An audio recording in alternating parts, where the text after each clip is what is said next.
할렐루야. 오늘 함께 읽으실 말씀은 고린도전서 16장 1절부터 12절까지 말씀입니다.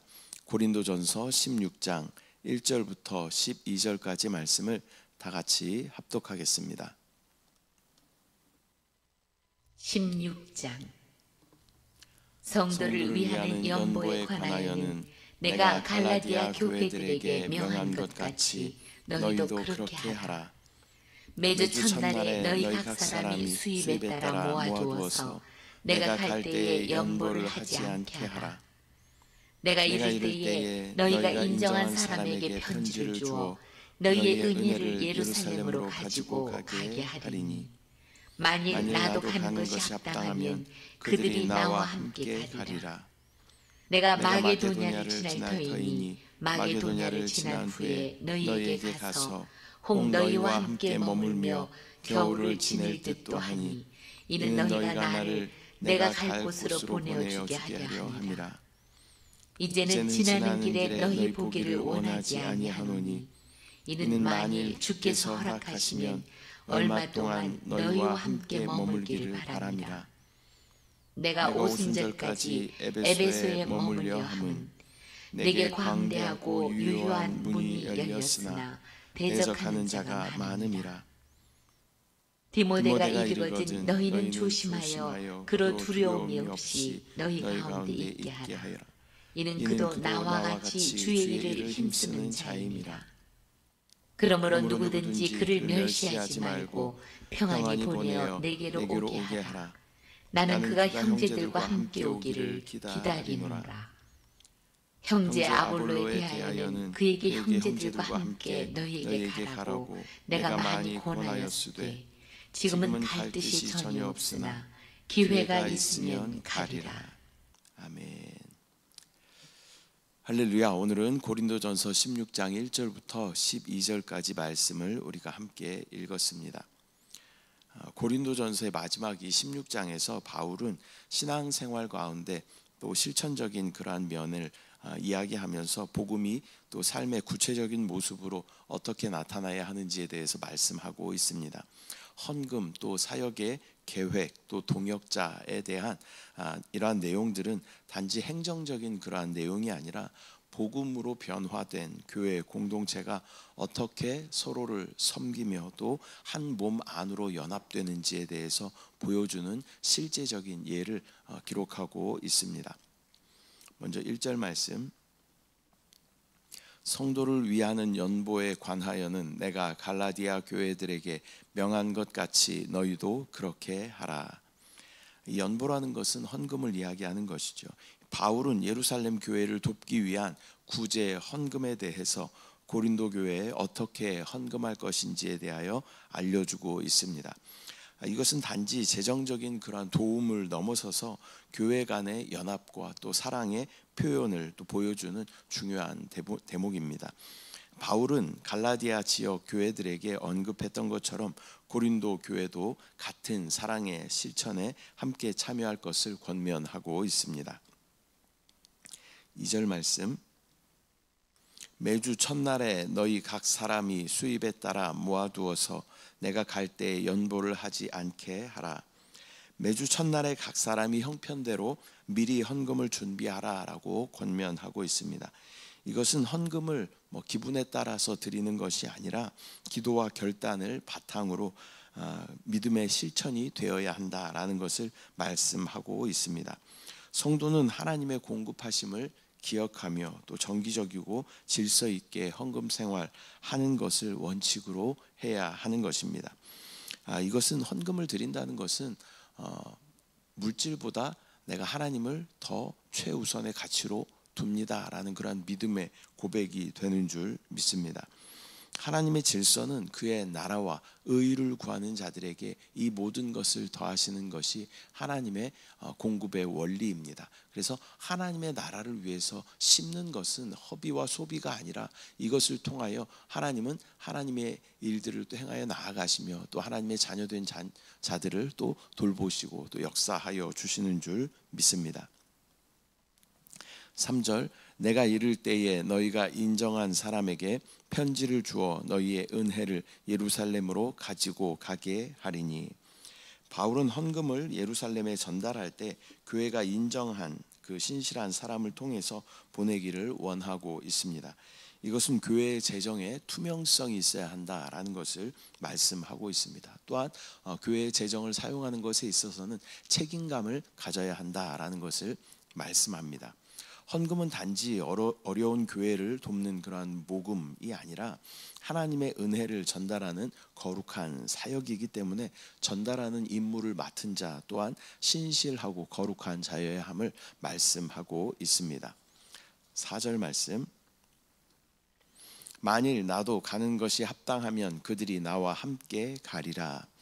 바울은 상황이 허락된다면 자신도 함께 그 예루살렘에 연보를 전하기 위해서 가겠다라고 말씀하고 있습니다. 이것은 바울이 단지 명령하고 치리하는 그러한 위치 가운데 있는 사람이 아니라 성도들과 함께 또 짐을 나누는 동역자임을 보여주는 그러한 대목입니다. 인도자는 섬김의 자세로 또 공동체의 실제적인 필요를 함께 감당하는 그러한 사람들이 교회의 리더, 인도자가 되는 것입니다. 5절 말씀, 내가 마게도냐를 지날 터이니 마게도냐를 지난 후에 너희에게 가서. 바울은 자신의 사역 여정을 또 설명하면서 고린도를 방문할 계획을 성도들에게 공유하고 있습니다. 이것은 사도 바울의 사역이 충동적인 것이 아니라 또 철저하게 기도와 또 하나님의 응답 가운데 계획되어지는 것임을 보여주는 것입니다. 또한 성도들과의 관계가 일회성이 아니라 또 지속적이고 반복적인 그러한 동행임을 강조하는 말씀입니다. 6절 말씀, 혹 너희와 함께 머물며 겨울을 지낼 듯도 하니 이는 너희가 나를 내가 갈 곳으로 보내어 주게 하려 함이라. 바울은 단지 지나가는 그런 방문이 아니라 고린도 교회와 함께 오래 머물기를 또 원하고 있습니다. 이것은 성도의 교제가 형식적인 그러한 만남이 아니라 깊은 관계 가운데 있어야 함을 보여주는 말씀입니다. 오랜 시간을 지나면서 또 함께 한 몸이 되어가는 교회의 원리를 말씀하는 것입니다. 그렇기 때문에 우리는 어찌됐건 모이기를 힘써야 하고 또 모일 때마다 떡을 떼며 교제하는 것이 우리 가운데 중요한 사역입니다. 그렇게 함으로 우리는 한 몸 안에 있게 되는 것이고 또 한 우주적인 교회로 건축되는 그러한 것이 바로 함께 모이는 것에서 시작되는 줄 믿습니다.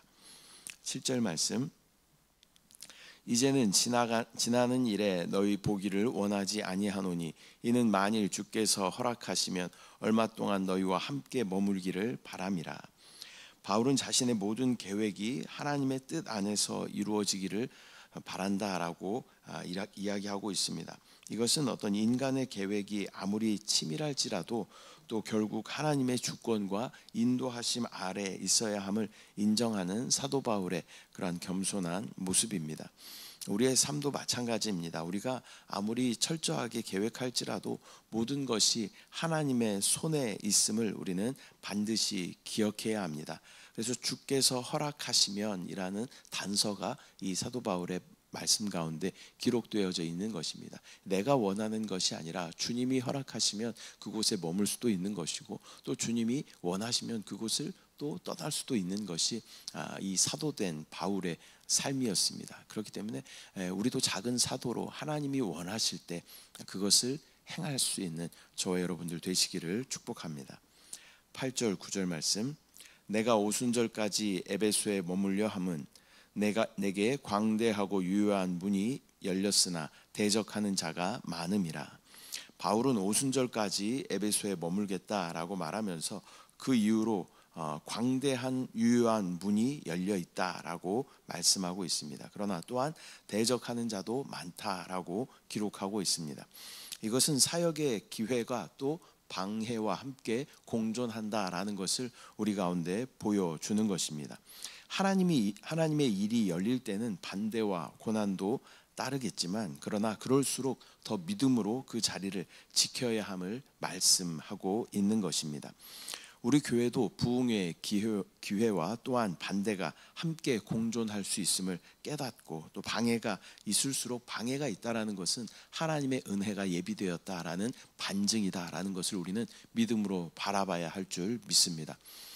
그것을 믿음으로 바라보고 또 하나님의 복음의 자리를 성실하게 지킬 때에 하나님은 하나님의 부흥의 역사를 우리 가운데 부어주실 줄 믿습니다. 10절, 디모데가 이르거든 너희는 조심하여 그로 두려움이 없이 너희 가운데 있게 하라. 이는 그도 나와 같이 주의 일을 힘쓰는 자임이라. 바울은 영적인 아들과 같은 젊은 동역자 디모데를 소개하면서 그가 두려움 없이 사역할 수 있도록 격려하고 배려해 줄 것을 요청하고 있습니다. 어느 곳이나 마찬가지로 텃세 같은 것들이 있죠. 그래서 새로 사역자들이 온다든지 그러면 적응하는 것이 쉽지 않을 때가 종종 있습니다. 그래서 바울은 젊은 사역자 디모데를 고린도에 보내면서 이 젊은 사역자가 잘 적응할 수 있도록 배려해 달라라고 부탁하고 있는 것입니다. 이것은 신앙 공동체 안에서 또 후배 사역자를 또 세우고 보호하는 것이 얼마나 중요한지를 우리에게 보여주는 것입니다. 11절 말씀, 그러므로 누구든지 그를 멸시하지 말고 평안히 보내어 내게로 오게 하라. 나는 그가 형제들과 함께 오기를 기다리노라. 디모데가 연소하다라는 이유로 업신 여기지 말고 주 안에서 함께 일하는 사람으로 존중하라라고 권면하고 있습니다. 나이보다 중요한 것은 그리스도 안에서의 사명과 충성임을 강조하는 그러한 말씀입니다. 영적인 리더십은 경력이나 외모가 아니라 또 어떤 스펙이나 능력이 아니라 하나님께 대한 헌신에서 비롯된다라는 것을 우리는 반드시 기억해야 할 줄 믿습니다. 12절 말씀, 형제 아볼로에 대하여는 그에게 형제들과 함께 너희에게 가라고 내가 많이 권하였으되 지금은 갈 뜻이 전혀 없으나 기회가 있으면 가리라. 바울은 아볼로와의 관계를 언급하면서 그가 고린도 교회를 방문할 수 있도록 권했지만 아직 시기가 적절하지 않다라고 설명하고 있습니다. 이것은 사역의 또 가장 합당한 때는 하나님께 달려 있다라는 것을 보여주는 그러한 말씀입니다. 또한 인도자들끼리 소통과 또 배려가 중요하다라는 것을 보여주고 있습니다. 오늘은 고린도전서 16장 1절부터 12절 말씀 우리가 함께 나누었습니다. 오늘의 본문은 사도 바울의 사역의 실제적인 면을 또 우리 가운데 보여주는 그러한 말씀입니다. 신앙은 단지 교리의 이해가 아니라 또 구체적인 삶의 태도와 또 실천으로 나타나야 한다라는 것을 말씀으로 보여주는 것입니다. 예를 들면 헌금이나 또 사역의 경로와 계획, 또 동역자에 대한 배려, 관계, 이런 모든 것들이 어떤 행정적인 그런 것이 아니라 복음을 전하는 자들이 또 생명 안에서 서로를 배려하며 또 내 안에 기록된 생명의 성령의 법을 따라 행해 나가야 함을 말씀하고 있는 것입니다. 교회는 하나의 몸으로 서로 배려하고 또 귀히 여길 때 든든하게 세워지는 것입니다. 우리도 복음으로 변화된 그러한 삶을 통해서 하나님의 나라를 세워가는 제자로 세워지는 저와 여러분들 순복음 영과 생명의 교회 되시기를 축복합니다. 기도하겠습니다. 사랑의 주님, 은혜와 사랑을 감사드립니다. 오늘 고린도전서 16장 말씀을 통하여서 사도 바울의 또 어떤 목회에 대한 실제적인 면을 우리 가운데 깨닫게 하심을 감사합니다. 어떤 헌금이나 아니면 사역의 경로와 계획, 또 동역자의 모든 관계 가운데에서도 옳고 그름이 우리의 판단의 기준이 아니라 또 세상의 어떤 행정적인 방법과 또 어떤 스킬이 우리의 기준이 아니라 내 안에 기록된 생명의 성령의 법을 따라 하나님의 때를 기다리며 또 서로가 한 몸 안에 있음을, 높고 낮음이 아니라 또 하나님의 한 몸됨을 믿음으로 바라보고 서로 배려하고 격려하며 하나님의 나라를 세워가는 사도 바울의 모습을 보게 됩니다. 주여, 우리 가운데도 영적인 눈을 열어주셔서 하나님의 영광스러운 우주적인 교회를 볼 수 있도록 주여 인도하여 주시고, 또 모든 것이 하나님의 인도하심 가운데 있음을 믿음으로 바라보고 순종하며 따라가는 우리 모두 될 수 있도록, 순복음 영과 생명의 교회 될 수 있도록 은혜를 부어 주시옵소서. 역사하신 주님을 찬양합니다. 인도하시는 주님을 신뢰합니다. 주님께 순종합니다. 주님을 사랑합니다. 감사드리고 예수님의 이름으로 기도드립니다. 아멘. 하늘에 계신 우리 아버지여, 이름이 거룩히 여김을 받으시오며 나라가 임하시오며 뜻이 하늘에서 이루어진 것 같이 땅에서도 이루어지이다. 오늘 우리에게 일용할 양식을 주시옵고, 우리가 우리에게 죄 지은 자를 사하여 준 것 같이 우리 죄를 사하여 주시옵고, 우리를 시험에 들게 하지 마시옵고 다만 악에서 구하시옵소서. 나라와 권세와 영광이 아버지께 영원히 쌓옵나이다. 아멘. 할렐루야.